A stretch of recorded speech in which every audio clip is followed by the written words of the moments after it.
Peace and prosperity be unto all who's listening and watching. It's your girl Cashapp LaShaWright, and I'm back with another video. And today we're going to talk about how you can improve your flaws, how you can improve the imperfections about you.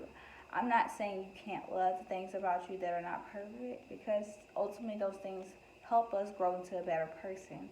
Our imperfections are what help us grow and be stronger. Our weaknesses are what our strengths truly are. The things that make us stand out are the things that make us indifferent towards others, but that doesn't mean we can't like people for being different than us. The biggest thing about really understanding yourself is the best way to improve a flaw is to really know yourself. And the best way to know yourself is really to be mindful of who you are. What kind of decision maker are you? How do you process thoughts? How does things make you feel emotionally? How does certain people's opinions affect you? Are you somebody who really cares about opinions? Or are you somebody who doesn't? Are you somebody who's very materialistic? Or are you someone who isn't? Are you simplistic or are you not simplistic? You got to really study yourself. It goes back to that thing that they taught us. I know school wasn't much useful. It didn't really teach us something of value, of substance. But the one thing school did teach us all is studying. We all learn to master studying, even if the things that we studied throughout high school, college, or whatever did not be very valuable or useful to us. YouTube has the analytics. It helps us study and understand why our channel isn't growing and why our channel isn't performing well and why certain videos are doing well than others. Where you might have a really blow up video, you might have a smaller video that's not doing so well. Maybe people are not very interested in that video. The thing I want to tell you is improving a flaw really requires studying. It requires really paying attention, being mindful, being aware of yourself, how you feel, how you love, how you want to love, how seeing other people hurt affects you, how you feel when you see other people being mistreated. What kind of person do you have? Empathy, humility? What kind of person are you? Do you love humanity, or are you someone who is not very sympathetic? You understand that people have to be accountable. Some people has to stop letting people misuse them. What kind of person are you? The only way you can figure out is if you be mindful of yourself. The way to do it is bits and pieces of you, from spiritually, mentally, emotionally, and physically. Physically is your outer appearance. Emotionally is understanding your inner self and how you feel about things and everything about life, right?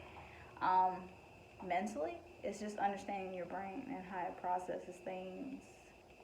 Spiritually, it's getting connected with the spirit that lies in your body and really getting one with self and all you.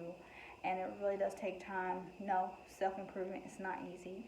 It does require studying. It does require persistence, patience, time, love, energy, and invested time. But it's you. It's for yourself. So, of course, you want to work on your flaws. You want to improve. You want to be better.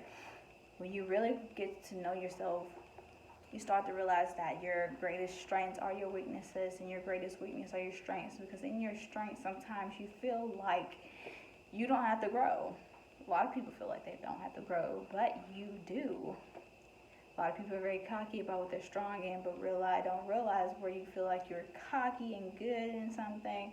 That is the one thing that makes you mislead, makes you lack, makes you feel like you don't have to do anymore. But when it's something that you always feel like you need to be better at, a weakness, something that you just always feel is not good enough, it always pushes you to do better, because you're never okay with being comfortable. You're never okay with just, okay, this is okay. You want to improve. And the biggest thing to flaws, other than like really studying and understanding all those things, is accountability.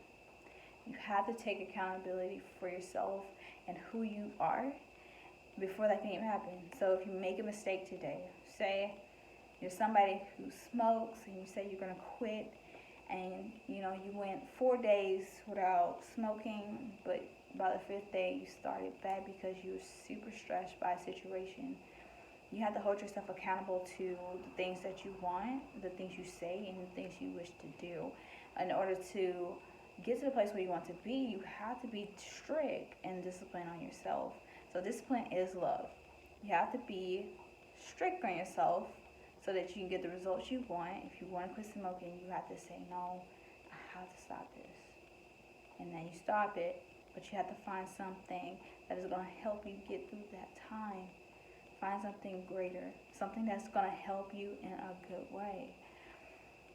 That's the best thing. When I say when you're trying to get rid of something in your life, the best way to get rid of something and remove it and replace it is find something greater that actually serves you purpose and benefits your health. But that's my best solution for removing and replacing things. So let's keep going forward. You have to embrace who you are. So fully embracing yourself, like looking in the mirror and say, I love this person that I see. I may not be fully confident in me right now, but I love myself. And the greatest thing about understanding that you have insecurities, or you may not feel great in this area, you may not be strong, you may be super strong in this area, but you don't have help, because strength can be weak as well. The thing about that is, you don't want to get too cocky. You don't want to get to a place where you feel like you're too prideful to ask. You don't ever get to a place where your ego gets the best of you and make you feel like you're better than everybody else. I mean, you want to have confidence, but you don't want to be arrogant. You know what I'm saying? So you just want to get to a place where you improve yourself, but you hold yourself accountable. You want to be accountable. You want to study yourself, and you want to know yourself inside out, deeply to the very bone, to the very heart, to the very soul and essence of who you are, right? That's the only way that you can be greater, is if you know all of you and understand those raw and dark and deep and sad and emotions that you have going on. And when you know those things about yourself, you really realize the power that comes with you, because your power lies in your pain, because you can turn your pain into power, and it can help you be better. People don't realize that, but it's true. The more pain you go through, the more powerful you become, and the greater your purpose gets. You push that pain into purpose, you heal from it, and you get better with each day. Okay. So other than like being accountable and embracing yourself, truly loving you who you are, studying yourself, and really knowing what specific thing affects you. Like, let's see, maybe you have a speech impediment, and you need to figure out how you can work on saying specific words, because it doesn't really sound right when you say words. So you have to consistently practice reading a dictionary. Maybe you have to read a dictionary from back to front. You have to do whatever it's going to take to be better. Sometimes speech impediments get better. And some people I grew up with had speech impediments, but by the time they were in high school, they were so much better, and they have fluent speaking. So it really depends on your mindset and how you see yourself.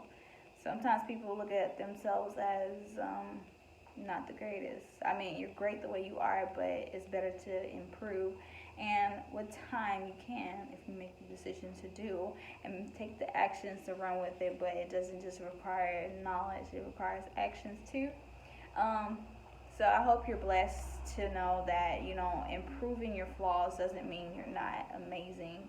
Doesn't mean that you aren't great. Doesn't mean you're less extraordinary. It just means that you have work to do. It's like we all, when you're in school, you always have homework. You always have something to study for. You always have something to learn. It's always something new that you can learn about yourself. So never get cocky thinking that you know it all. A lot of people don't know themselves. And when you get to the place where you don't know who you are, you don't know what you want, you don't know what you want to do with your life, and you don't know where life is heading for you, and you haven't made a solid decision about anything in your life, you have a trouble with making decisions, you may want to work on making better decisions, or start making more choices for yourself so you can get better at decisions. So how to start being better or improving really requires making decisions to step into that direction and figure out what works with you as you improve, as you make mistakes, you get better each time, and you grow wisdom to choose better things in life. So I love you guys, and I hope this video was very valuable to you, and I pray you have a blessed day.